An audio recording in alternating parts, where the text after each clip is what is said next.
For the latest in strategic affairs, subscribe to our YouTube channel. Click the bell icon for updates.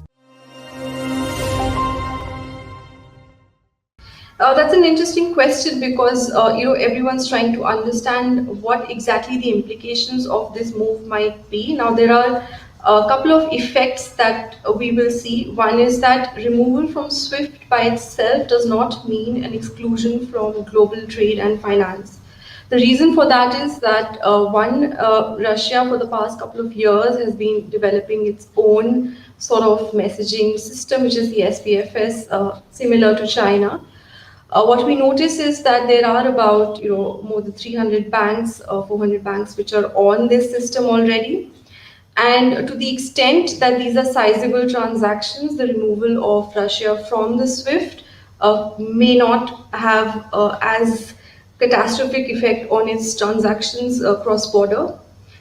Second is that there are ways to move around this. So, for example, if you go back to 2012, there were sanctions against Iran, and there were countries that worked around those sanctions to transact. So what can ideally be done is to set up local accounts in different countries and then facilitate this transaction. And I think the third and the most important thing is that we need to look at Russia's trade with other countries.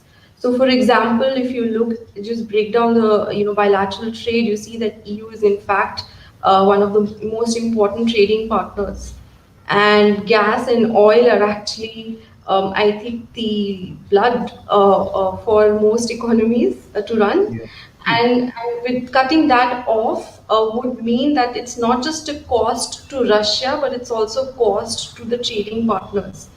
Now, it's a political question as to how many trading partners would, continue to work with Russia economically, despite the political situation. And so that to that extent, the impact may be mitigated of, being thrown out of the SWIFT mechanism.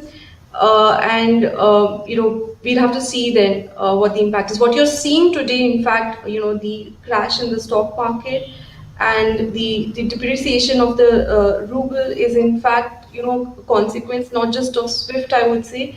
It's all other impacts together. But the pure impacts from SWIFT, in my sense, would be slightly mitigated by all the other means that are available to Russia.